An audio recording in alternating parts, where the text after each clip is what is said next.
Welcome, everyone, to the Midnight Charette, a design variety podcast by myself, David Lee, and Marina Bourderonnet. Today, we're going to play and answer some of the hotline messages. But before that, if you are looking to complete some of your holiday shopping, perhaps online, right? It's about time, people. It's about time. It is that time of the year. Then you should check out nodme.com. NAAD is the name of the company. They're an online retailer. They have a lot of interesting home goods, designer goods, and what's unique about them is that they are primarily created by young, talented folks from the Middle East and North Africa, and their products are very unique, very tasteful, and if you use the code MIDNIGHT, you get a 15% discount off of your order. They are a international company in a way, right? Because multicultural, because it was founded by a Tunisian Parisian couple. Right. Just give their social security number out. More specifically, if you're interested in buying beer glasses as a holiday gift, then we have our own beer glasses, which you can purchase on our website. Nice move. For it's $12 a piece, but that includes shipping. So in the US. Which is pretty good. So if you go to our website, you can go to the shop and then buy them there. We still have some left, so place your orders now. Also, if you are in the design, creative kind of sphere world and you want to get your voice out there because you have thoughts and opinions that you think are worthwhile, or you have questions and you want to be heard, then we want have to make friends. Or enemies, or both. Then you should call our hotline, which is 213-222-6950. You can call or text that number, and when you call it, it goes straight to voicemail. And then what happens is that we will play your message on the podcast and then have a discussion about it. And we've done it in the past a few times, and it's worked out really great. And we've actually been able to put different callers in touch with each other to help each other out. So it's hopefully something that we continue. So that is 213-222-6950, and share us your stories. Right? Yep. Do you want to do some of these? Very good. I thought you were going to do them all. It's like you're on roll. If you're an architect and you are wondering which program should I be using for work, well, you should check out ArchiCAD from Graphisoft. ArchiCAD is a BIM program that allows you to do 2D and 3D drawings and models simultaneously. The platform is super... I would say easy to use. It's very, intuitive in the way you will use it. Yeah. You don't have to figure out where things are. It works on Mac. It's pretty fast compared to other programs, and it comes with a key, which to me is super convenient because it's not a subscription base. You can take it anywhere as long as you download the program on any computer. You could use it. Right. I'm not quite sure I understand your logic there. Not to interrupt the flow of the sponsor announcements, but... Well, if you have a license, right, sometimes you're limited to how many machines you can install it on, right? Oh, so okay. If you have your key, your license is the key. So, you're traveling for 6 months and you're going to be using your friend's computer to do stuff or whatever. In Peru or something, right? You just take the key with you and have access to your files and whatever, and that's it. You're done. So I think it's a huge advantage. So check it out. Go on graphisoft.com and they have a big forum, some video tutorials, a great support team. So it's really a program we would recommend. And lastly, do we have any others? Oh, yes, we do. So look, it's the time of the year where you're buying presents, but maybe you're jobless, which would really suck because you're going to see family soon. Maybe you have a job and you just don't like it. That's true too, right? I think it's a lot and the of people. New Year is coming up. You're thinking, I need to switch things up. New me, new year, new me, new career. Then it's difficult finding a job, but fortunately, Archinect, ARCHINECT,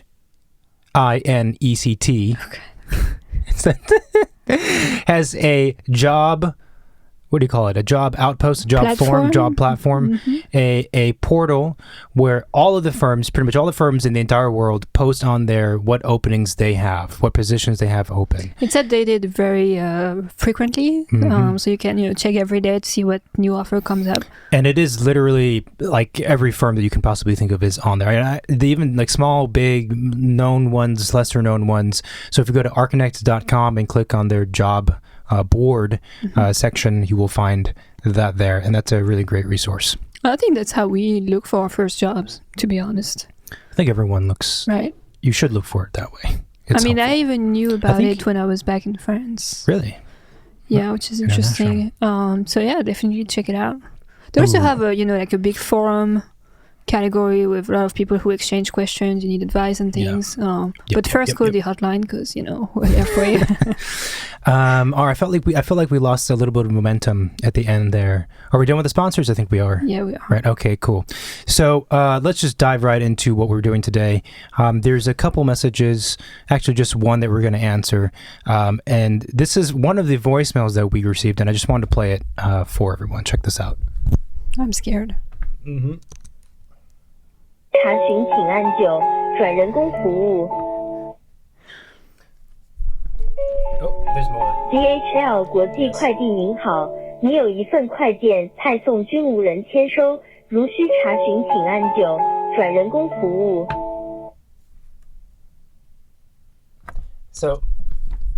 So I hope everyone really felt at peace after hearing that. I feel like I just got done at a spa or a massage parlor of some kind. And if someone wants to maybe write in and tell us what the fuck just happened or what they said, that would also be very useful. I had that call twice this week. Did you really? That's the it's the same exact call. It's so weird. A spam. Does it have to do? I always assume. It would be interesting to see what she says. Maybe she's like, sardines are good for your feet. You should eat 3 a day. We don't know. Right. I always thought there's the spam, obviously, but I thought that I was getting these things because I'm Asian. Well, but you get them too. But I get them too, so I don't know if it's because I'm surrounded by you and your family, or Maybe. or it's just they're spamming everyone. So I'm gonna assume that was not meant for us. But if someone wants to tell us what they said, that would also be quite useful. That was on the hotline? That was on the hotline, yeah. We get a lot of weird messages on the hotline that are spam. But we did get a text message, actually a few text messages. I don't think we have to read them all. Some of them were just encouraging words saying thanks for the podcast, keep kicking ass. And but the one that is more of a question. Oh. It says, hi, David and Marina. It would be interesting to hear Marina's perspective on being an immigrant and finding work. I'm sure there's a big group of listeners who are applying / trying to get work as an immigrant. This process is much more difficult with a lot of nuances and traps. Keep up the great work. This is great. So, Well, does it say on my forehead I'm an immigrant? Someone once wrote on a comment somewhere that they thought that I was the French Oh, yeah, on YouTube host. on a video. And I was quite flattered, And they thought I was Asian, and I was like, eh? Obviously, you didn't watch any video. Yeah. I had my eye surgery done, so you can't tell. Oh, it's because you're Korean. That's what you did. Actually, yeah, you could be Korean because they like to have surgeries to make their eyes bigger. They like to bleach their skin, and I say I'm bleached out. Man, it's probably the tannest I've been. Well, for winter season. Okay, great. So yeah, we do have a lot of listeners that are abroad, that are not in the United States, and I suppose we could have a conversation around this. So let's get a few things clear here, right? Yeah. You're not from the U.S. I'm not. Where are you from? I am from the North Pole. No, come on. I work for Santa Claus. No, come on. This is my busiest time of the year. And I should not be here right now. I took time off. I said I was going to the dentist, but really I wasn't. And what happens if you get back and Mr. Claus finds out? Does he sit on you? Is that like a thing? He sits on me. Is it punishment? What is that what Santa Claus does? I don't know. You little elf, you didn't show up yesterday. Let me sit on you for an hour as a punishment. Yeah. I don't think so. Yeah, I'm from France, obviously. Yeah. Born in France, grew up in France, went to school in France. You're French. French mustard, French bread, French. Last I knew I was, but to be honest, I've been here for so long, I don't really know what I am anymore. Right. So your first introduction to the United States was when you studied abroad, right, during your undergraduate school. Yeah. Right. You came to California. 2009. Cal Poly SLO was the school. You were there for a year. Study abroad program. Many people go through these kinds of experiences, right? It's great. Yeah. Everyone says it's life-changing and stuff. It truly is. It really is. Okay. I mean, if you don't suck at it, it truly is. If you don't suck at it? I mean, I know a couple of people who did the exchange program same as I did from the same school, and they really like missed an opportunity. They didn't do it right. In what way? Well, you can't go there and just like... You can go to another country for a year and just stay with yourself the whole time and not go anywhere, not do anything, and not meet people. Like, right. And just stay in France. Someone else could have gone instead of you, you know? Right. So that just I think it's waste for everybody. Okay, so you studied abroad. It was great. Yep. And then the decision was to come back to the United States. And the next time that you moved to the U.S. was to New York. Yeah, what was that like? Was it obviously when you first came to California, it was a culture shock. This is the first time in the United States, right? Yeah. Heavy, thick. Well, Californians don't have an accent, American but accent. college students on the Central Coast near a beach have an accent. Culture shock then. But when you came back to work professionally, and now you went to New York, did you find it to be a similar kind of culture shock? To be honest, looking back, I'm like, how did I do that? I'm like, what the heck was I thinking? And it happens all so fast, the decision of, like living in France pretty much right after I graduated to move to New York. It wasn't, I think, I graduated in June and I moved to New York in October. So it wasn't a lot of time to figure it out to make such a big move. And, back then I was pretty young. I was like, 22? Something like which, that, yeah. It's pretty young. But did you apply to jobs before you moved? I tried to look where I saw and I'm probably it's, somewhere a part of that question that we got is basically how do you find work when you're an immigrant, and also like paperwork wise. It's not just you look for a job and like you hope that they hire you even if you're French and it's in an American country, right? It's more like, okay, how am I going to legally be able to go and work there? So that was a big thing, and you actually realize that once you start looking, which I had no idea. Like, I went to school in France and then I did my exchange program and then I was like, oh, I want to go back there. And I thought it would be very simple to just go back there. And then I realized that, well, actually you need visa and like work permits, and these things take time, and the information you have to find, like there's no one clear way to know how things work, and you kind of learn as you go. So to me, it's a miracle that I'm still here now, because I didn't know anyone who like moved abroad or like lived abroad, even within my family, my close friends. So, I did it completely on my own. It's weird. Which is insane. Yeah. I think about it. Relative. And that was like back when, maybe like social media, like the whole internet culture wasn't as, used or developed or common, or people moving to live in another country wasn't as typical, maybe. When was Instagram? Was Instagram? I don't know. I think Instagram was... I started using Instagram when I had my first iPhone, so that was. When did Instagram come out? Let's see what. Instagram was published the 6th of October, 2010. 2010. Oh, so it was out, but it was out, but it wasn't a big thing as it is today. And so you felt like that had an impact because there were less information because of that. Well, it wasn't like, like today, if I had to do it, I probably, find someone who has a blog and I contact that person and be like, hey, do you have tips? Like, how did you do it? And that person might be willing to answer my questions. Right. But back then I had no one to contact. Like finding actually which organization I was supposed to reach out to was like the information I would need and find. So what I did is I graduated, decided to move to New York because, I got an American boyfriend. So I was like... wow, what's happening? Yeah. And New York seemed to be a good spot and big enough that as a foreigner, I should have more chances of finding a job than if I go to like small town Idaho, where it might not work out for me. Right. And so then I think I went on Archinet and I think Architizer at that time had like a job section also on their website, and I was trying to look for firms in New York that were looking to hire people. Right, but this is while you're in France, right? This is before the move. Yeah, because I didn't know anyone in New York. Right. I didn't even know what firms were in New York. I didn't know. I've never, I did internship in school in Paris, but I've never like worked for a firm. I didn't know Imperials. I worked in metrics. The scales of drawings were different. The languages was different. So, I was like, I think when you're so young and you do things, you don't fully see all the things that you're gonna have eventually to like do down the line. which is good because I think if you knew the whole list before, you wouldn't do it. Yeah. It would kind of be too overwhelming.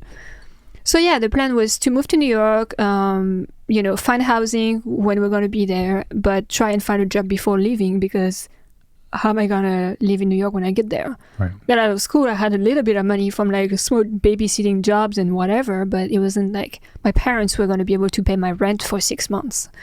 So I looked for jobs on, like I said, on online website, architecture website, because that was the only way I could find what firms were in New York, because I had no idea. So when you reached out to those offices, what was your method? What was your first point of contact? Did you send an email? Did you call them? Did they know?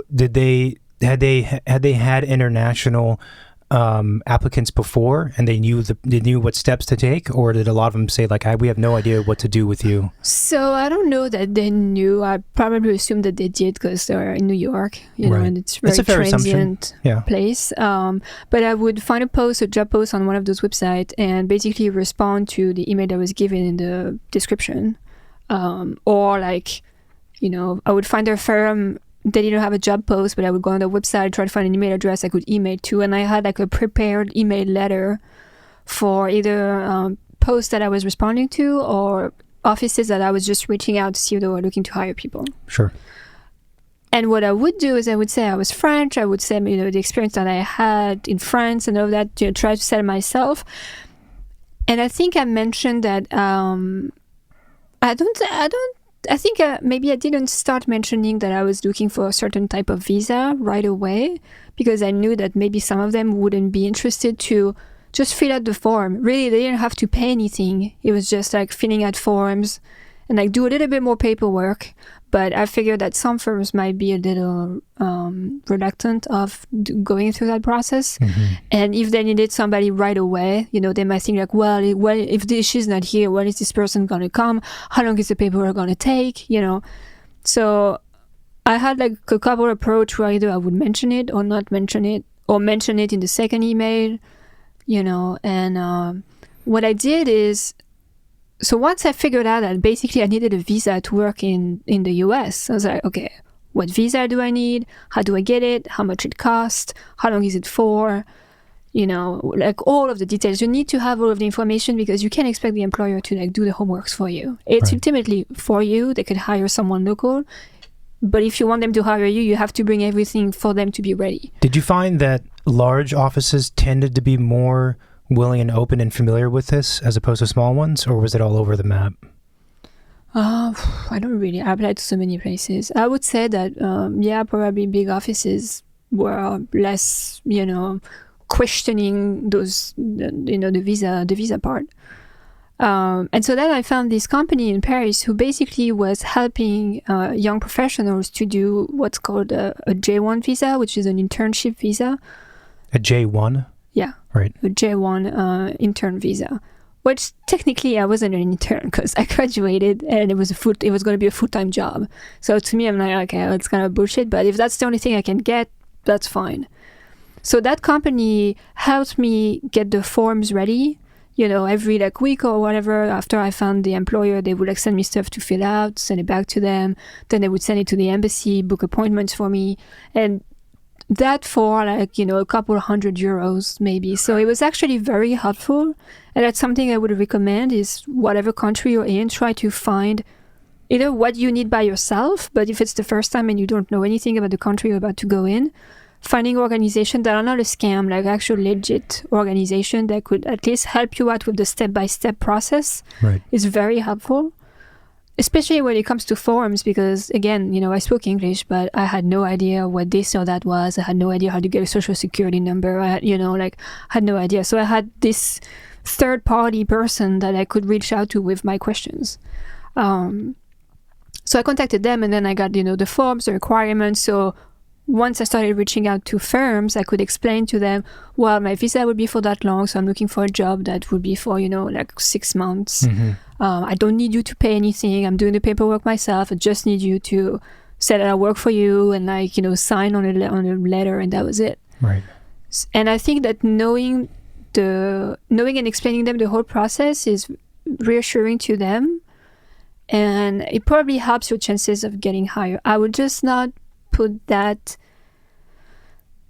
at the top of my first email to them. Yeah, absolutely. You know, because then it's like, okay, well, you know, a lot of them were probably thinking she's just looking for a place to work so she could come to this country, which wasn't my case. Like, you know, if I'm going to work for someone for like a year, you know, I want to find something good. But because immigration is, you know, very complicated, you don't want to communicate that. Right. You want to sell yourself and your work before you start selling like how you're going to do it. So with the J1 visa, is there any kind of minimum pay amount you have to make, or can they basically pay you like $8 an hour, you know, $5 an hour? I think there might have been a minimum. I'm not sure. I know that for the H1B there is. So with the J1, does it cost money for you though? Like who's paying for it? You pay for it? I think I paid for it, but it wasn't that much money. Yeah, I don't even remember. It's for 1 year. It's for 1 year, and you can renew it for. At the time I did it, I think you could renew it for like 6 months, another 6 months. Did you get a sense when you were going through the application process and doing like Skype interviews and things like this, that some places were going to use your situation against you and take advantage? So like, okay, here's a person, they clearly one of the variables they're dealing with is just getting to the United States. Yes, they want to work at a nice office, they want to be paid and all that stuff, but they just want to get in, right? So because of that, I'm going to take advantage. Pay them less. Oh yeah, I mean, I had many offers where it was like, oh, you know, we give you a subway card. We could just give you a subway card and like, I don't know, pay for your lunch or something. I'm like, dude, how am I even going to pay for my flight tickets if you're not going to pay me? Right. Like, you can't do that. But yeah, because some people are foreigners and they're trying to move here and they are desperate. Yeah. And they would do whatever they can do to, you know, come over here for various reasons. So, of course, you always have people who try that kind of approach, but you have to just say no and keep hoping that there's someone better out there, you know. And I don't know what the situation is like in other countries, but in the United States, the unpaid intern or extremely low-paid intern post-graduation is still super common. It's becoming a little less common because, well, I don't have any stats to support that, but my feeling is that it's becoming less common and will decrease over time because the up-and-coming generations who are now, or not yet, but you know, are on the verge of being the ones to lead offices just won't put up with it because we agree. It's everyone that's a millennial from like 35 and younger, no one wants to do unpaid internships anymore. So it's kind of like we're at the beginning of a change, is my feeling, in the U.S. I don't know what it's like in other countries. So if you're coming here from another country and someone makes this proposition to you for, you know, work 40 to 80 hours a week for a subway card or we'll cover lunch, it's your choice if you want to accept that because you want to get into the United States that badly. But it's not something that the architecture community that, like, I would say we belong to supports or wants. And we're actively trying to get rid of it. Yeah, and I mean, you can probably do it, you know, manage for like a month or two until you realize it's not sustainable. And ultimately, I don't think it would truly make a big difference to find the next place because, you know, that kind of experience doesn't really bring anything.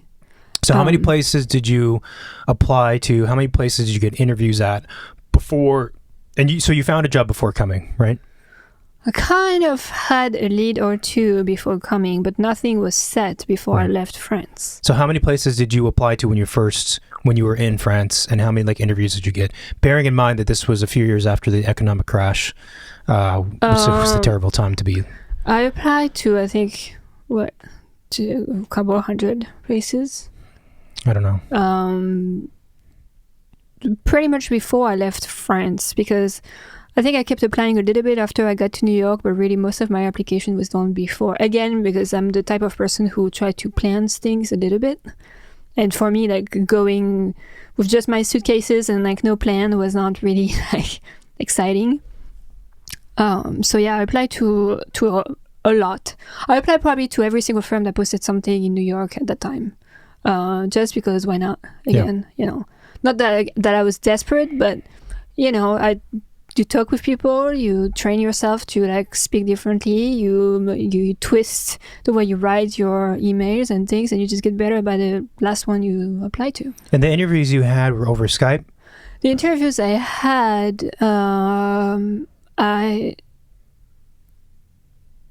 they were over Skype. I don't think I had very many over Skype. The plan, I think, was to have a few once I would go to New York to be in person.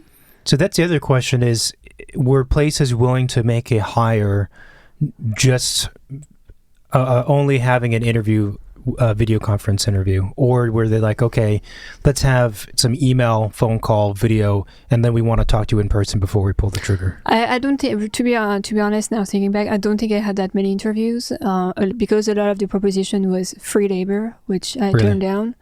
I think I had one phone interview, which was a little intimidating to me because my English was okay, but it wasn't like, didn't know if I would be feeling very comfortable doing my first interview in English and over the phone. I hate the phone. Yeah. And it was this partner at a pretty big firm in New York, more corporate, but very, very nice guy. And it didn't work out, but I actually interviewed again at their firm a few years after I was in New York when I was looking for a job. No kidding. Because he really, really liked me and he really wanted me to join the team. The same person? Yeah. And it didn't work out because I think the type of work that they were doing, I realized that wasn't really what I was interested in. But he was a really nice guy. And then I also had, like some kind of shady working proposition. Like what? I can... Are you comfortable dancing naked? No, but I was like, okay, well, I'm going to come to New York. Maybe I can come interview and I can start working soon after. But just so you know, once I move to New York, I need to find a place. Like I don't, so that might take me a couple of weeks. I might not be available like immediately, maybe a week after I arrive.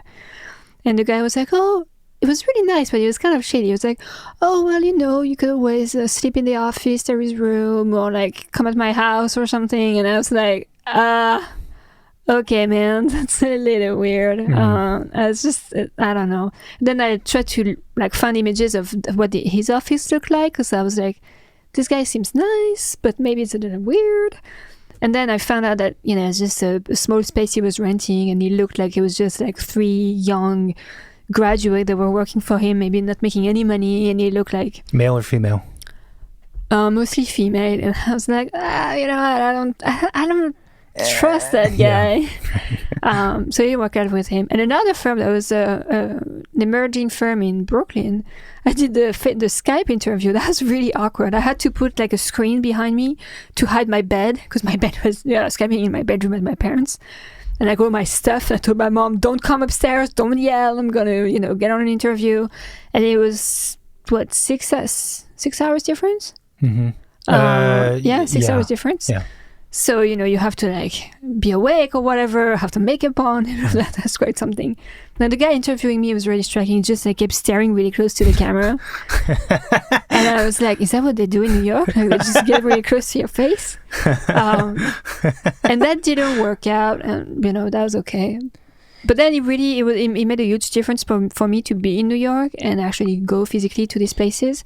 And what happened is I contacted a teeny tiny firm in New York who was owned by a couple from Belgium. Mm-hmm. I was like, oh, Belgium, French, we're neighbors, we're all immigrants here. Let's help out each other. Right. And they were like, well, we might be interested in having someone because it's just the two of us. So I was like, oh, well, that would be great. And I was like, well, I'm planning to come to, at that point, I was planning to come to New York on a certain date. So I'm like, why don't we just meet up? Mm-hmm. And then we can decide. It would be easier to just do that than I go through a Skype interview, seeing each other again in New York and all of that. And I met them once, and then I started, I think, a few days later. So the J1 visa process, how complicated is that? It feels like a very lightweight... It's really not complicated. Right. I think the only requirements is that you can only do it only certain years after you graduated. Mm-hmm. If you do it when you're 50 years old, you're not an intern anymore, so you can't do an internship visa. But if you just got out of school, I think you have a couple years or so to be able to do it. That's why you can only do it for a year and a half or something like that. Because then you're supposed to not be an intern anymore. So you do it for a year, you can apply for an extension. You can renew it. Right, but you can't renew it 3 times. Oh no, you can only renew it once. Renew it once for 6 months or something. Yeah, 3 or 6 months, I can remember. It's short. It's pretty short, but if you just want one experience abroad, a year and a half is pretty good chunk of time. So you had this other agency which did all like the paperwork for you, even once you came to the U.S. Like, how does this? Do you where do you get the paperwork? Where do you submit it? Yeah. So that agency would mail me or email me the forms directly. Okay. And I would send the stuff back to them, and then they were in charge of sending it to the embassy, the government, and whatever.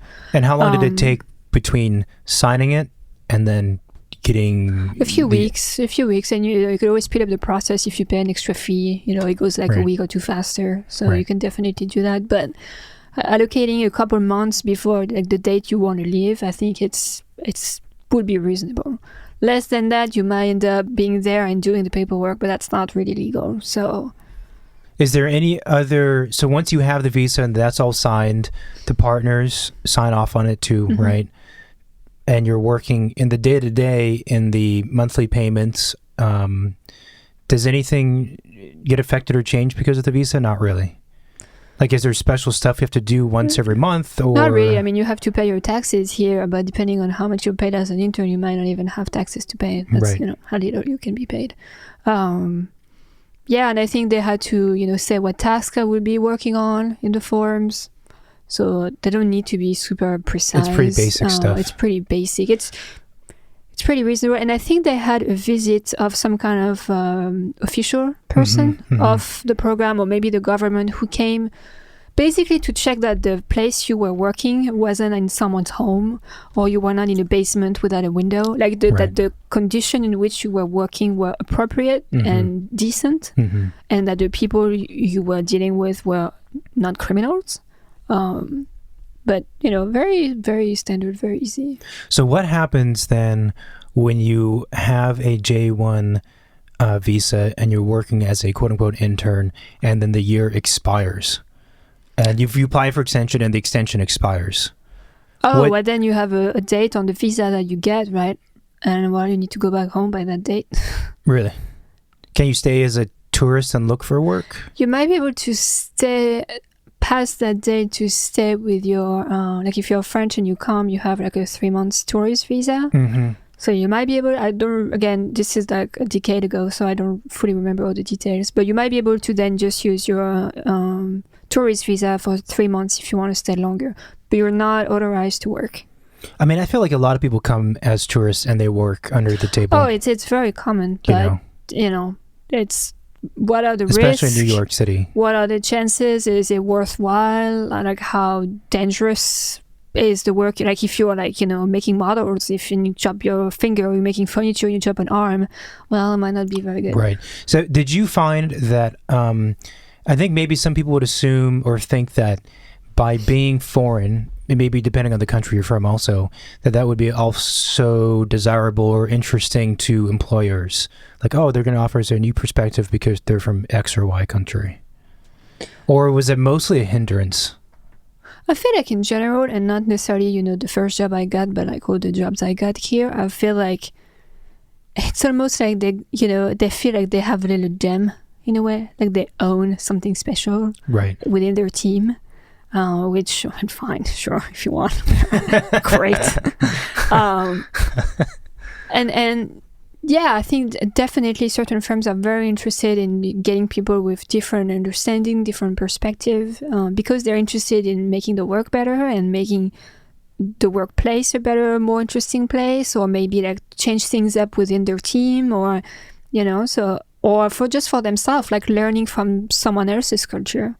So definitely, that was definitely. What about what about other visas that you could have used, either before the J, in place of the J, or afterwards? You can use the H-1B, which is like a work visa. Permit, a work visa, which you probably want to do after you do your intern visa. If you can do the intern visa, do that first, because there's no limit. Or at least at the time I did, there was no like numbers of how many are available. But when you have the J1, it's for a year, right? It's a year contract with sort of a contract with the employer. Are you allowed to move around offices in that year, or are you stuck? No, I think you're stuck. You're stuck. I think you're stuck. Yeah, I don't think it would have been possible to transfer. What about the special visa, O visa? So if you do the J1, then you probably need to do the H1B after that, which is the working visa, which now is a lottery system. So your chances of getting it are extremely small. Right. And, I wouldn't necessarily bet your life on that happening because it's very difficult. You can renew it, I think, 3 times, and you can stay here many years, but it's very limited. The H-1B is good for 5 years or something bizarre. 3 years. It's like 3 years, and you can renew another 3 or something. It's really good, but it's just very complicated. And it's more costly. And it's you expensive. need to, I think you need to have a firm that sponsors you for it. Right. Well, yeah, but a lot of firms, correct me if I'm wrong, but they will sponsor you, but they just take it out of your paycheck. Oh yeah, it's pretty common. Right. It's pretty. It's like $5,000. Yeah, I mean, like if that's what you want and you're going to be there for a few years, that makes sense. The only thing is, I think to transfer office when you have an H-1B is more complicated. Mm-hmm. So if you go with someone, you kind of have to make sure that it's going to work out. Then there is the O visa, but the O visa is a little more unique and not everybody can get it. It kind of depends on what you've done. If you've been published, if you're an artist, if you're like somebody special, you might be able to get it. But if you're like me and you, and right, you're probably not going to qualify for it. Well, I think the different visas too, and the policies vary greatly depending on the country you're coming from. I was going to say that's the other thing too. Like if you're from Canada, I'm sure visas are more easily attainable. Yeah, than if you're from India. Right. So finding out what your country, what kind of agreement they have with the US or whichever country you're thinking of ongoing, that and finding the third-party agencies, I think is very crucial. Yeah, because we were speaking with someone who's from somewhere, Poland, or I don't know, it wasn't Poland, someplace, right? And their particular country had an agreement with the United States, which basically allowed them to be in the U.S. for something weird, like 5 years, and work and do whatever. And it wasn't expensive, and it seemed to be very easy to do, but it was a very particular agreement that country had with the United States. So depending on where you're from, your country might do that. Or I think, it's Japan. If you go and you teach English, you can get a visa for however so many months. Right. So there is, depending on the type of work you want to do, the country you want to go to, and where you're from, there is definitely possibilities. You just have to look for that information. What about, was there ever a consideration of, did you ever consider coming to the U.S., working in a different industry just to get the visa? Yeah, I mean, at some point I was like, well, maybe I could just be a bartender. Right. But then I was like, well, I don't really know how to make cocktails, so that's not going to work. Then I have to work in the evening, rather sleep. So, and then again, it's like, what is the end goal, and how is that going to help me to get where I want to be? If it's just to get me to that country, is that enough?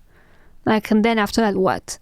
So that's the problem, I would say, with being an immigrant and working in countries where you have to have a visa, is that you're constantly thinking, what's my expiration date? You always have that clock ticking in your head. What's next? What's next? What's next?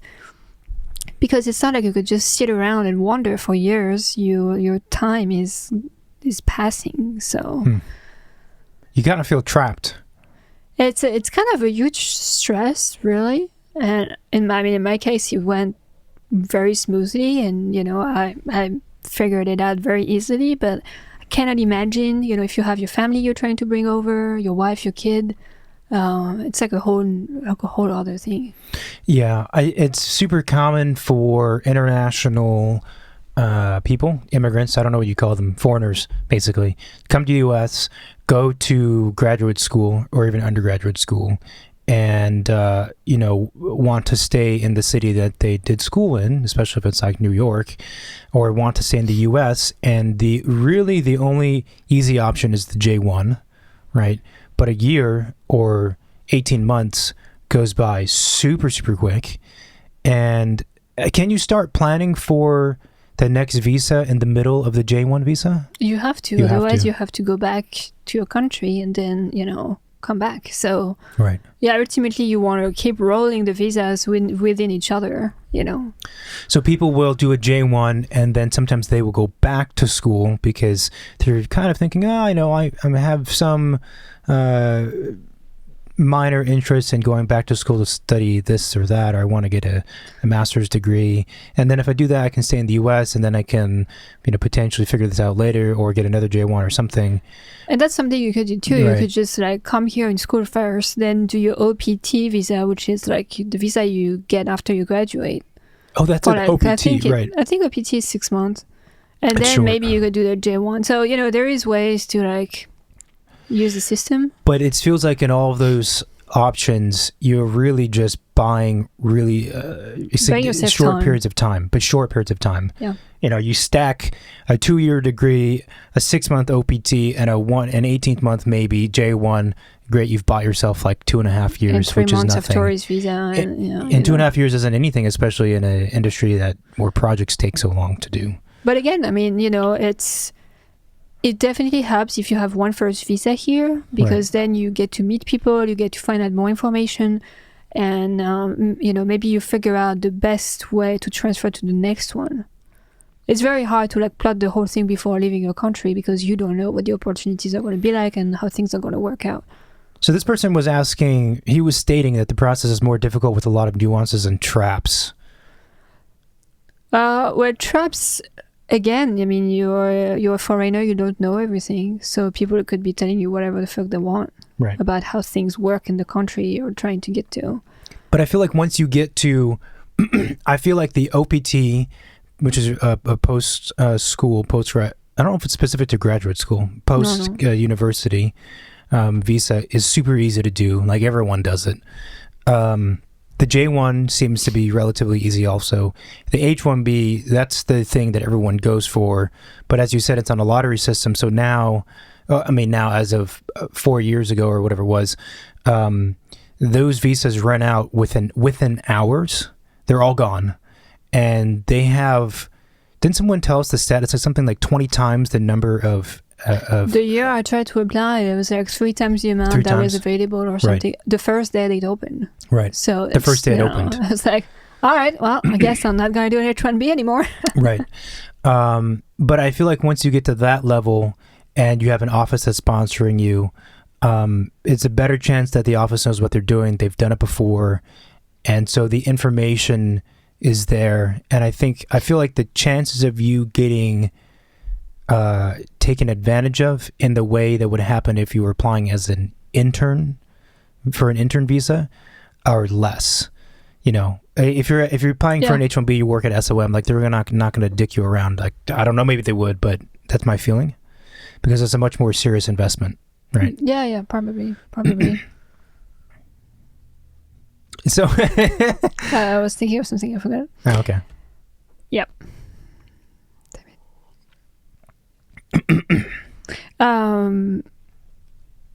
Damn it. Well, so you were here at the J1, you were working at that office, right? Yeah. And the other thing you could do is apply to the green card lottery every year. Oh, there's a green card lottery? There's a green card lottery every year. I don't know how many they give, probably not that many. Right. But you can apply. I think it's free, or it's like $100 maybe fee that you pay and you put your name in and maybe you can win a green card. It's just kind of such an American system is so thing. Weird. It's let me just, put your name. We'll see if you have the luck to get an American green card. I just imagine it's like a bingo, one of those big bingo rolling things. Every week there's someone in. And there's a room full of like sad immigrants. Like, I want to come to the U.S. to feed my family. B29. Everyone's crying. I'm not B29. You had a chance to have a better life now. Yeah. All of you suckers are stuck. Yeah. Yeah, it's a little. That's why it's that's why I would say the H1B really have to do research and homework beforehand, because I had many people I knew who were under a J1 and thought they would get the H1B, and then the year they applied to, it was the lottery and they didn't get it and they had to go back home. And that's it. Like all the plans you had done, or the friends you made, all of the stuff you own, like everything is just, that's it. Your life is moving somewhere else. Yeah. And you did not choose for it. And it's sad because it's a really common narrative, and there's a lot of people who want to be in the U.S. for good reasons, ranging from taking care of the family to the more people that we would know, which is middle class student loan debt, but they're educated and they're working as they're experts in some kind of field.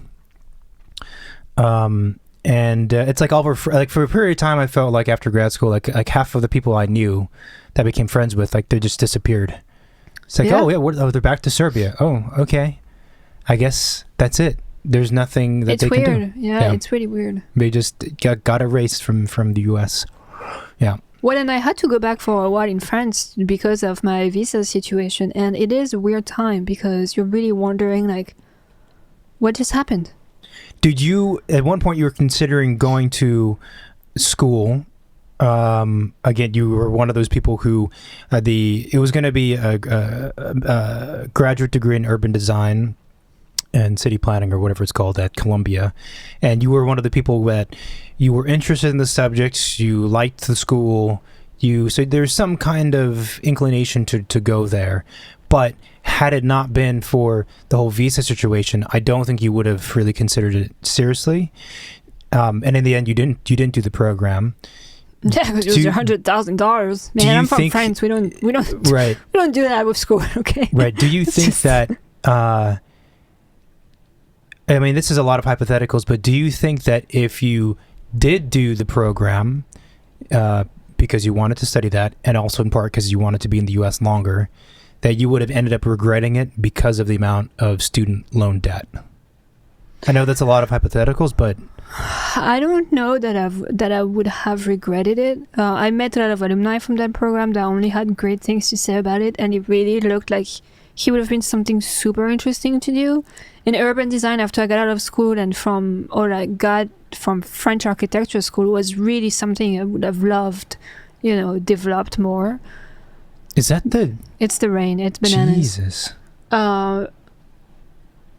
But again, I'm always trying to see a step ahead, and just having the burden of $100,000 to pay. But so the people you spoke with that graduated from the program had great things to say about the school, but did they say anything about? Because actually, a few of them, if I recall, were also immigrants, right? Did they have anything to say? Oh, a lot of the students in our grad school in New York, particularly, are from every places. Right. Did they have anything to say about that though? Not so much the program itself, but like the trade-off between $130,000 of student loan debt versus staying in the U.S. longer. Well, the people I met were like people at the open house, so they were like right in the middle of it, so they still have no idea what's waiting for them. Gotcha. The other people I met were alumni of the program, and basically the opportunities that they got after doing grad school was the same as the one I got eventually after being in New York for a few years. So I'm sure they gained a lot out of it, but probably not on the same level as what they were expecting to. Maybe not on the career level. Yeah. Yeah, I think that like the human side, the brain, the satisfaction, right. The friendship, meeting people, traveling, doing like interesting projects and stuff like that.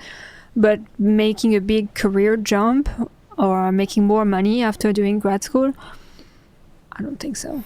Yeah, and I think that's also where, if you're a person that's considering that route as an option, that I would do what you did, which was speak to people who actually went to the program, who are in it currently. That'd be great. But people who graduated and have been out of the program for at least a year, better 2 years, because then after 2 years you have time to actually reflect and think about everything that's happened and whether it was good or bad. And if you meet people who have graduated like 10 years ago from the program, they're too remote. Yeah. They just have happy memories about it, but they don't really remember the struggles or the things that happened right after they finished. Right. So finding alumni, like very recent alumni, was very helpful. Because I think sometimes when you talk to the universities, obviously it's their job to sell the university because they are the university. So I think I could imagine a scenario where schools would say, by coming to our school, you will gain knowledge for yourself, but also will help you finding jobs and boost your professional career. And from what I found, as far as urban design degrees go, that's like 100% not the case. It makes no fucking difference to anyone, really. But even architecture, grad school in architecture, I don't think it's... It's kind of weird. For a period of time, I got the impression from New York that if you wanted to get hired, that you needed to have a master's in architecture.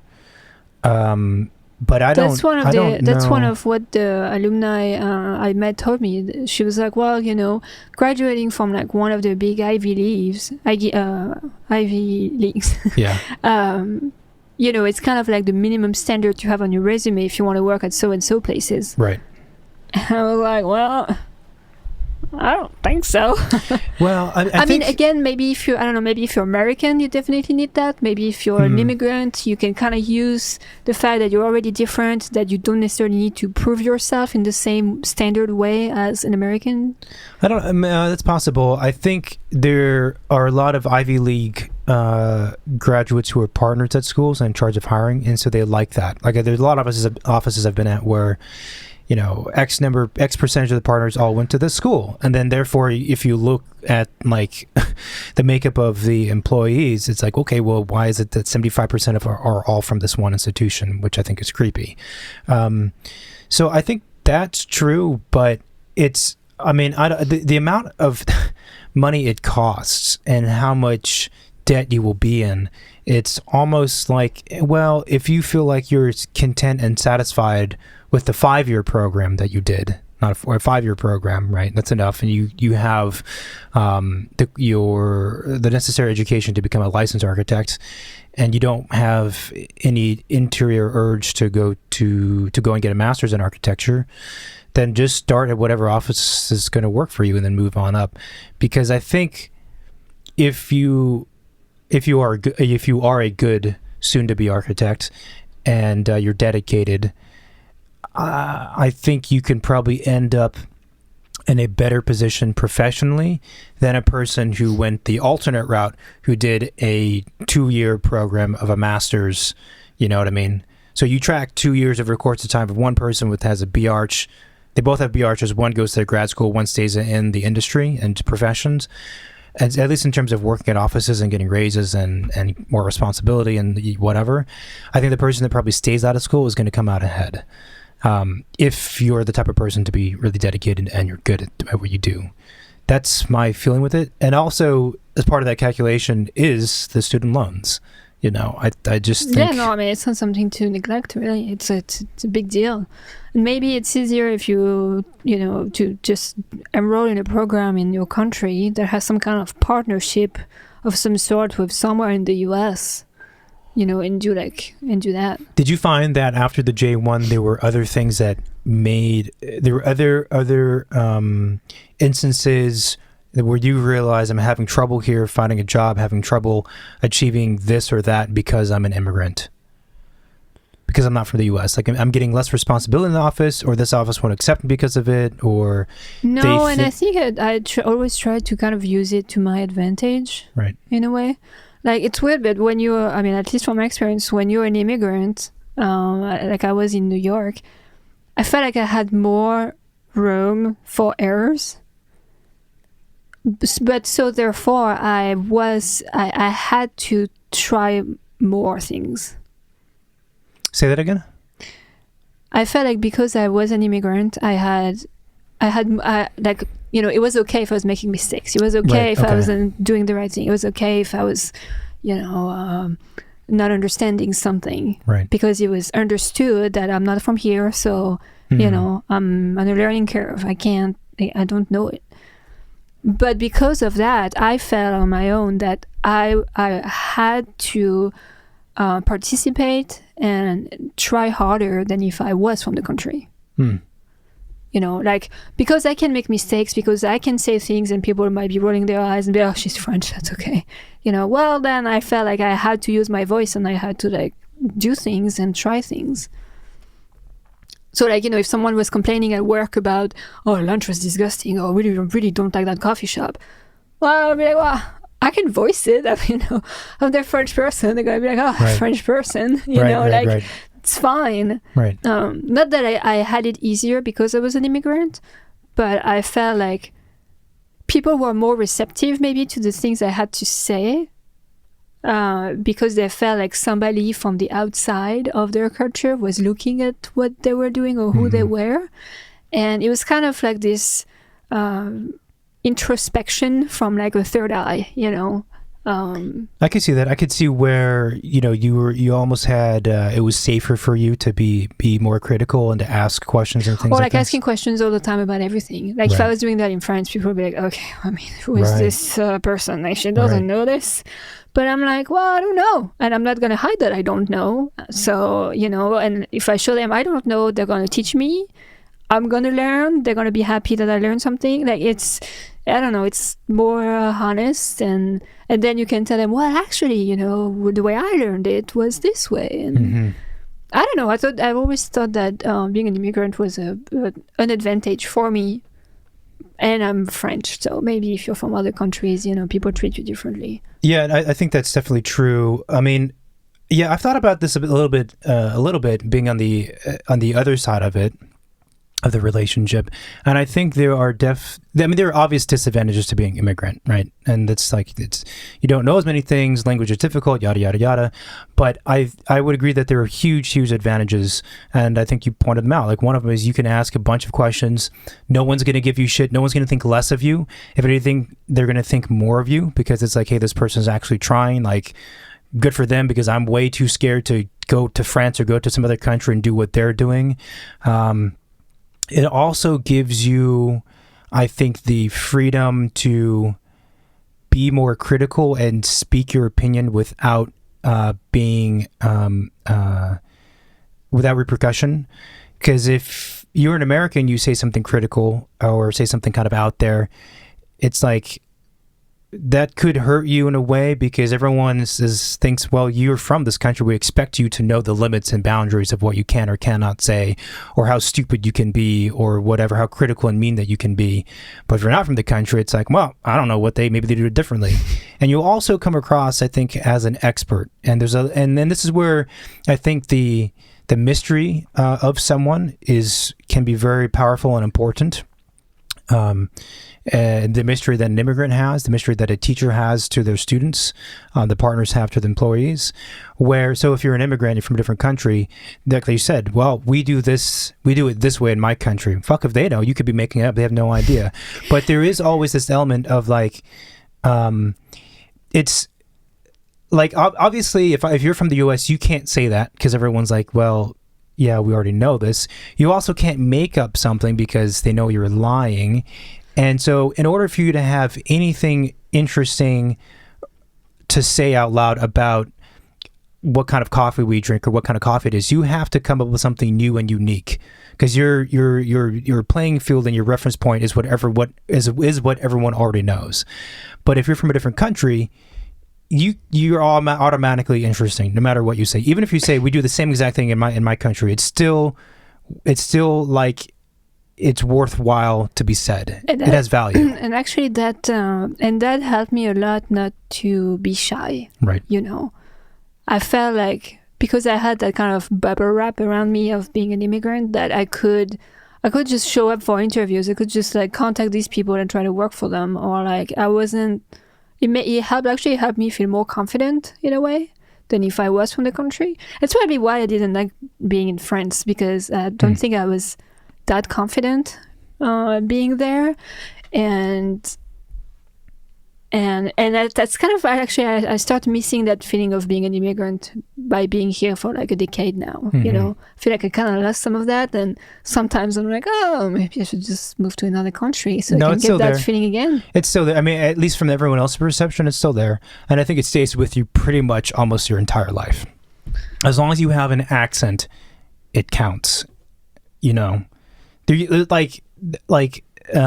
Immigrants, or specifically French because it's a more desirable kind of foreigner, you get a lot of free passes, absolutely, because everything you say again has this kind of like mystery, like, well, we don't know if that's true or not, or it's interesting, it's different. And for a lot of people in the US, even a place like New York, which is very international and multicultural, France, Paris, it still has this aura around it, you know, North Africa or wherever. There are some places that are maybe less seductive and romantic, like Canada or like Mexico, maybe, depending on, you know, where you fall in the spectrum of things, left or right. But there is that element. So as soon as you say anything, really, it's like we're all going to feel like we've gained something from this conversation because we don't know exactly what your backstory is. It's intriguing to us. Yeah. I mean, and I don't know if it's the same thing for guys. Like if I was a French man, imagine right a second if I was a French man. Like I think if you're you should play things to your advantage, not too much, but I think just that's a good point because I think there is something. I think that women can use their I won't say naturally occurring innocence. Naturally occurring is not the right word, but their assumed innocence to their advantage. So we're still in a situation now where equality doesn't exist, right? I mean, it's much better than it once was, and it continued to improve, but I don't know if we're ever going to get to truly equal. I don't know if really we want to. But anyway, so that being the case, like women still are perceived as being much more innocent and much more, like you have to protect them in a way, right? And so maybe when a woman voices her opinion in some ways, and you're a French immigrant, let's say, it's kind of seen as a positive thing. They're confident, they're being honest, et cetera, et cetera. Maybe if you're a guy and you're doing that, you just come across as arrogant. Well, it depends how good looking you are. Depends how good looking, depends on the audience, I suppose. But I mean, if I'm the audience, I would probably say that as if a French dude is explaining to me like how they drink coffee, I'd be like, yeah, whatever, bro. I don't care. Like, shut your mouth. Shut your mouth. I mean, I think I probably did a lot of like, well, in France, we do things like this. And at some point I was like, okay, Marina, just shut up. Just stop saying that to everybody. You're not in France anymore. Move on. But maybe it's a male-female thing, and also assuming that we're talking about a more heterosexual kind of audience. Do you think that the women around you were less receptive to that, and in their minds you're thinking, oh fuck, this girl, she's always talking about like France, she thinks she's so special because she's from France, like, oh yeah, but that's a girl what do thing. I have to offer? I'm from Fresno. What do I do? Whereas like maybe the guys around you were like super interested, yeah, I mean, it's the same sex thing, right? Definitely, yeah, I guess I suppose that's true. Because I do find Frenchmen really annoying. But I mean, even without being French or immigrant, anytime there is a new female showing up, it's always like that. I think there is something about just being honest and asking a lot of questions and voicing your opinion that people do appreciate, especially in a place like New York, which tends to be more direct. Yeah, I never felt like being an immigrant was a problem. The biggest struggle I had being an immigrant was my visa stuff. Right. Truly. Yeah. Everything else really was awesome. I mean, it wasn't easy to start working on project, and I'm like, I have no idea what an inch is. Mm-hmm. Like my notion of space, I'm like, I think my first couple of years there, I had a little memotechnique conversion formula on a post-it note on my screen. Like every dimension I would have to like convert so I would physically understand like how big things are, because it's just like another language. It made no sense to me at all. How long did it take before it became natural? I think it's just like a few years back, maybe. And now I don't know what centimeters means anymore. So I'm like, a centimeter is a weird dimension because the problem with metric is that I understand that on paper, oh, you just add a zero, take off a zero, you move a decimal, fine. Yeah. But in real life, the centimeter is too small for anything. What are you talking about? The centimeter is less than half an inch. It's too small. It's not really useful. Like an inch is a more comfortable dimension to understand. Okay, what is like 1/62 of an inch? Like no one in Europe would use. I think maybe you like still have some know? Way to go, because we don't do 1/62, we do 1/64. Or whatever. Like it's just that doesn't make any sense to me. I still need a calculator to be like, okay, so if this is that, oh no, it's not that, it's that. Yeah, the fraction is weird, but I'm just talking about the actual physical length of an inch versus a centimeter. An inch is easy. It makes more sense to me. It's an inch is like the thickness of a finger. A centimeter. This is a centimeter. Yeah, it's too thin. It's too thin. An inch is Inch too is fat. good. No, it's like a no. fat. An inch No. is basically an American centimeter. It's You- like you a have to- fat. you have to- A fat. He ate a couple burgers and then he became. You have to an add inch. up like 15 centimeters before it means anything, and 15 is It's like wearing way too stretchy high of a pants. number. That's too. That's really, An look, inch. 6. An inch is a centimeter that's wearing like sweatpants. That's what an inch is. No, it's no. Yeah, It's with a burger after a 6 burger. inches. Like I can understand 6 inches, right? Here's 6 inches. It's like the 15 size of a head. centimeters. That's But no one wants to deal with double digits for something that's this big, right? Ridiculous. We have to talk double digits. We have to go beyond 10 to talk about this distance. No way. 6. okay. it's Why nice. 12?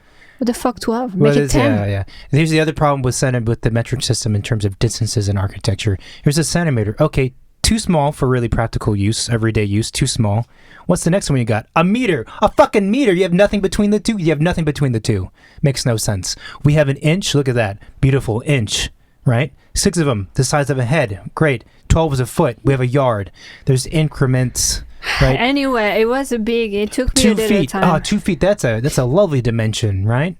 I can understand 2 feet. 20 inches, 2 feet. What's 2 feet in metric? It took me a while to figure out that, you know, Some how weird, many, like hundreds of centimeters. like how many inches are in feet, and like if I have 8 feet, it means that many inches, and vice versa. I'm like, why? In French, you just move the comma left or right, and that's it. It just, I don't like it when I look at a drawing and there's thousands of something or hundreds of something, you know? Oh, it makes me feel safe. It's too much.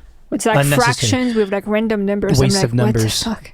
It's a So waste that of... was, you know, it took me a little while, and then of course all of the vocabulary, the technical vocabulary of architecture.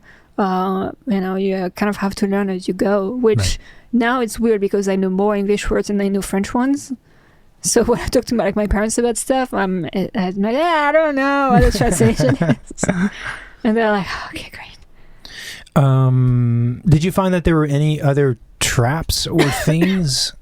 I mean, I don't know. I mean, aside from the visa thing, it doesn't really affect your life. Traps? Not really. I mean, no, not really. I mean, I think once you get the visa stuff sorted out, the day-to-day doesn't change. But I feel like the Right. traps could be a lot into the ton of the job offers that you would get. Right. You know, where it's like not stated clearly, like you're not gonna be being paid, or you know, I don't know, you're not gonna have health insurance, but because you had no idea, you know, you Right. won't know. Like, again, I would approach it as you're finding you're looking for the same way you'd be looking for a job in your own country in a different city, Mm-hmm. but you just add the visa layer on top of it. I always had the impression that if you were an immigrant, you'd had to be extra talented and extra skilled to get the same job. Don't you think I am? Sure. But do you think that's the case? You don't think I am? That's my impression of it. Well, the thing is, Like- if they don't hire someone local, they have to either just for themselves or maybe to the legal agencies they're dealing with say why you're better than an American citizen. Oh, they do? For some visa, I think like for maybe the green card or the H-1B, they have to say like why you're special and why only you has that skill that the firm needs. Right. You know, which Like as an employer, I was trying to think back. For a period of time, I felt like I was constantly surrounded by foreigners, and I don't know if this was school or in work. or maybe memory's your everyday life. My memory is kind of fuzzy, but I did get the distinct impression that I was just so tired. Was it Story professionally? of your life, you always tired. No, let me think. Professionally, where did I work? This place and that place. Was it in school? I don't remember. But yeah. At some point, I was reflecting on like past work experiences, and I had the distinct thought that I'm really tired of working with immigrants, with foreigners. I'm so tired of it because there's positives of you get new perspectives and stuff, but I mean, this sounds really rude, but a good percentage of the foreigners I've worked with not as skilled or talented as the Americans I've worked with, which I know that, I mean, that's just me Because saying, you didn't work with me. but it's kind of it was true. I mean, they had a different perspective, yes, and there's a more philosophical kind of awareness that happens when you're exposed and you work closely with someone who's like from a completely different place. But that's like a really kind of fundamental core philosophical like interests that happens. But if we're talking about productivity and work, doing good projects that have good ideas and executing them, a lot of the immigrants I worked with or foreigners I worked with fell short on that part. And after a period of time of working with almost all foreigners, I was like, I'm kind of tired of this because language is always a bit of an issue. I can't go as deep conceptually with them because I have to find basic words to describe things, and even then, we're not quite clicking. And so I felt like, I'm not saying this is right or wrong, but I felt like I'm being kind of held back. Like I can't deep dive into things and really just fucking rev the engine and go, because I'm always having to go back to try and figure out what they're saying, what I'm saying based on our perspectives and our history and our cultures and stuff. And so, like in the design process or team process, instead of just plowing forward, you're always having to loop back and take 2 steps back to like then move forward so you can understand each other. And that combined with the subpar skill sets I felt, it was like I had a really strong urge to just work with some good old-fashioned Americans who went to, some of the top schools or whatever, because we all have this base of knowledge, base of culture, and we can crank some really good stuff out and not have to be encumbered. Do you know what I mean? So that's where I was thinking, well, if I were an immigrant, I'd have to, and I'm working with an American who has to put up with those negatives. I better be extra good when it comes to production, when it comes to design thinking, when it comes to communication, when it comes to, all the stuff. When it comes to work, I've got to be extra good at it, because it might not be worth it for the American if you don't have the stuff, right? Because I do think that the pitch of, I'm from somewhere else, I have a new perspective, I can offer this to you, is legitimate, but that doesn't apply to every foreigner. Because it's not just because someone's from a different place that they're going to have the enough intelligence to make that worthwhile, Yeah, or you can have someone, from the same country as you who just has a really different way to see the world and understand it without being from another country. Yeah. So I totally there's a still agree. Baseline of like intellect that needs to be there, and the ability to think critically and voice it or whatever, in order for their own different experiences to be of any value to anyone. And that's like maybe harsh sounding, but it's like totally true, because I've met a lot of people not from this country who, it like they sounded nice. They have nice accents. The accents are convincing, but it's like, man, what you're talking about is kind of like, it's like baby talk concepts. Like this is like first year, second year talk. I kind of wish we could move. And actually, it could be a language thing, and it could be a culture thing. It's both. It's both. It's definitely a language thing. And it could also be a personality thing.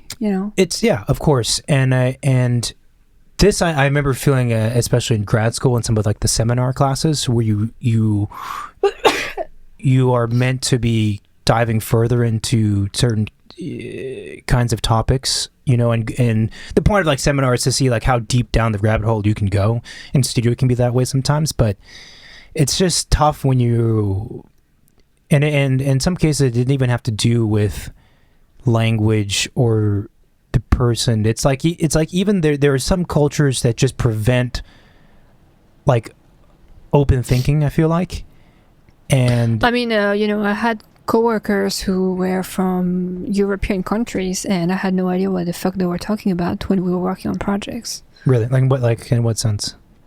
What their understanding of things and the way to express their ideas and what they were focusing on at the time of the project. I was like, what does this matter right now? Right. I'm not from here, and the rest of the team is not from here, but I think we all agree that whatever you're saying makes no sense.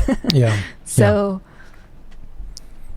Yeah, and I think that's where it's hard to generalize for the U.S., but I think the U.S., like everyone that goes to architecture school, let's say a top 20 school or something, like even if we have slightly different ways to approach a problem, there's still an inherent logic to that process and an understanding between everyone. I think in some other places, some other countries, their approach to design is very specific and a lot of times outdated, I feel. And it's tough when these people come over and they're doing what they would do or talking how they would talk, and for everyone else it's like, but what you're saying doesn't make sense. And it's not just the fact that it's different, because different doesn't necessarily mean bad. What I'm saying is that it's quantitatively worse. You know, like we can actually tell you very clearly, here are the 10 reasons why the way you're doing it is not right. Yeah. I mean, I think it's a good experience for both parties when that happened, because hopefully they would understand and see that, or someone would let them know. I mean, it's, it brings the whole problem of teamwork, like working with other people, no matter if they're immigrant, non-immigrant, if they've learned things this way or that way, it's always super challenging. All right. Well, I think that's a lot of stuff. I think that's it. I'm sick, man. You're sick? Okay. I did want to address one question on here very quickly.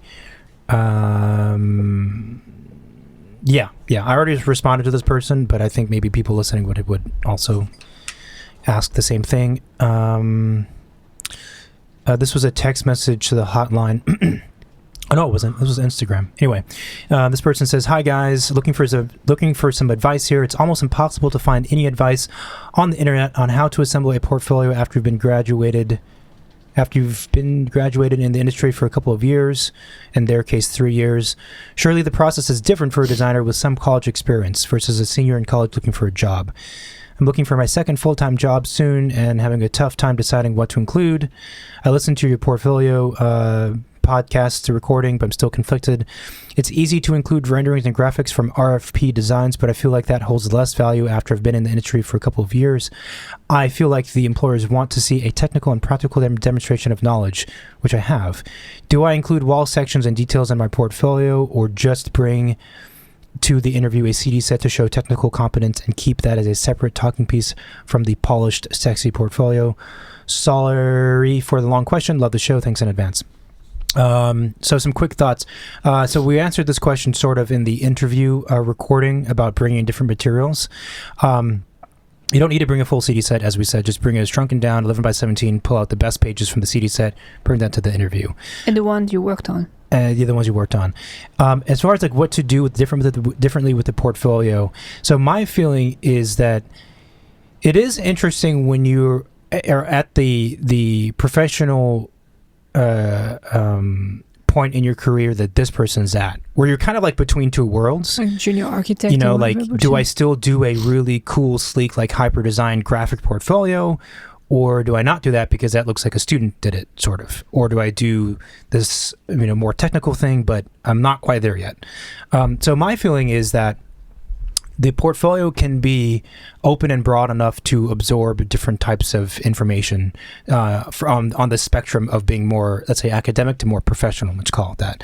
So I have no problem with people including that range of information. I think it's totally fine to have some more technical things in the portfolio, because the heavy hitting, the heavy lifting portion of documents that are going to convey your technical expertise is going to be that 11 by 17 set. It's separate, right? But maybe you don't want to rely just on that because there's a chance the employer is not going to see it. So I think putting some of it in the portfolio is totally fine. But as long as that spread is graphically very clearly communicating what it's about, which is more technical things, that's where I think it's dangerous in a way to include that stuff, because it's less sexy, we can say, and you don't want someone to go to that page and then start talking about conceptual issues or design issues when that wasn't your intention. So that's where I think the graphics and the layout needs to like clearly show what this page is about. Do you know what I mean? You can have a giant window detail that you've designed if you feel like that's a great conversation point, right? And like you're super proud of it, and it's like revolutionary the way you did it, and sure. If it's not, and you just want to have someone there as like sprinkles to show them a hint that you have experience, you can, but it really has to be all put together within the layout of that project in the portfolio. And also, be careful which one you pick. Like if you put a stupid, I don't know, floor transition detail, like no one gives a fuck. Yeah, it has to be something that looks good like on the you page. gotta, if it makes the cut to be in your portfolio, it really has to be a drawing or something that you feel comfortable talking with, that you've done, that you understand, and that is not like a standard detail like every office has. The other thing I would say is that what you can do is I think text in a portfolio is important, and I think that's also a really good place to show that you have professional experience. So if you worked on projects, I think including the stats of a project, the square footage, the cost, who the client was, depending on the kind of privacy agreements, who the client was, what they're looking for, how you problem solved, your role in the team, what consultants you worked with, did you do the CDs, did you do the detailing, did you put together the spec book or something like that. More like spreadsheet Excel kind of feeling information can be really powerful because it's what a much more established architect would include. They won't be like an architect with 30 years of experience is not concerned with doing big flashy graphics. They're gonna have some good renderings someone else did. They didn't do them probably, and stats of the project. Was it in or over budget? How long did it took? The construction phases. So if you have that stuff and that's under your belt, showcase it. And don't be afraid. And just because it doesn't look sexy, it doesn't mean it's not important. In fact, it probably should look, if anything, graphically like it's not trying to be sexy. Yeah, and I don't know if you have experience doing CA or you want to be doing CA in the next office you worked at, and you've been, going on site every Friday, and you've been taking pictures and you've been reviewing drawings, then it makes complete sense to have, I don't know, a spread about a project where you show that stuff. You show you sitting on the concrete that was poured and right. A sketch of a detail that you solved, or, because it's related to your experience and you want to bring that up in your conversation. You don't want to be hired to be a cat monkey, that's not the goal. And also, if you've been working, it's understood by everybody that you already have those bases. I think it's a matter of figuring out ways to display them though and to show them. Yeah, of course. And I think there is a difference. Like when you have no professional experience, you're relying purely on your design skills to sell yourself. And that's where custom fonts, custom graphics, everything's custom, right? Because you're conveying your value through the customization of the graphics, right? But after you get to a certain point, your value is not, no one is not that. You're not selling yourself based on what cool font you chose or how you lay out weird looking texts and things. It's just the stats that you've worked on. And this kind of, it doesn't really tie to it, but it does remind me of the Buzz Aldrin business card, which we talked about in the last recording that came out, where Buzz Aldrin was an astronaut, and supposedly has a business card, and I think on either the front or the back it says Buzz Aldrin, and on the other side it simply says astronaut. That's it. And if you're an astronaut, that works. If you're not an astronaut, it doesn't work. But it's the point that I think at some point when you've achieved enough things, you don't need to dress it up and make it look fancy and add all this flourish. In this case, for the portfolio, I'm talking about graphic flourishes. Not necessary. If you worked on a 12 million square foot project and you did the CA and it cost X amount of dollars, there's no need to. That's the value. That's it. It's just pure information. Yeah, I think you're totally right. And the portfolio might not be as sexy as a very conceptual, well illustrator designed, student project, but it shows the time you've been putting in working at those places on this project. Yeah, and it's almost like, I don't know, some sort of professional diary about the projects you've worked on, and a little less about how you represent your work and whatever. One way to figure out what this stuff is just to think about what a student would have, and then think about all the stuff that they don't, or things that you have under your belt that they don't, and just put that on the page. Or even just think about, okay, what do I remember the most about this project? What is the things that I've learned from this project? this project was super challenging because the client decided to redesign the whole thing, like once it was under construction. Well, Right. you need to express that. Or it was very challenging because the building was occupied, so we had to do like sequence, construction, and we had to be very smart with the scheduling of the project. Well, you can express that.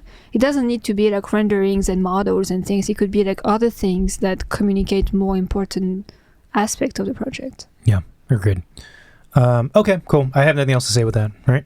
We're good? No, I'm good. Good luck. Good. Okay, well, that's it. Thanks, everyone, for tuning into this week's episode of the Midnight Charette. We're on iTunes, Spotify, YouTube. If you like this conversation, or heck, if you've been listening to us for a bit of time and you want to support our show, then the best way to do it is to leave a review in iTunes. I know a lot of you listen on Spotify, in which case, just log into iTunes and leave a review. Or if you don't even want to do that, then you can email us a review and we can at least use it for social media and our website. That still means something. And there is a tutorial on our website on how to leave a review on iTunes. It's not that complicated, especially on desktop. It's not complicated. The phone is a little weird. The desktop, you just open the app, sign in and leave a review. What else is there to run all the social medias? Reach out to us. Hit the hotline, 213-222-6950. Order your beer glasses at our website. And that's it, right? Well, we're gonna keep this going. We have an interview coming out next week, and then a few with just the two of us over the holidays because you're all going to be busy stuffing your face with chocolates. Also, I feel like if I came as a guest to this show and then they put my interview out like when no one's listening, I would be like, they clearly didn't like me. Yeah, so we don't want to do that. So, well, is there anyone we don't like? Of course not. Of course not. That's not what we do. All right, are you going to put my interview today's episode on Christmas? 24th. All right, everybody. Thanks again for listening, and we will talk to you again next week. Bye. Bye-bye.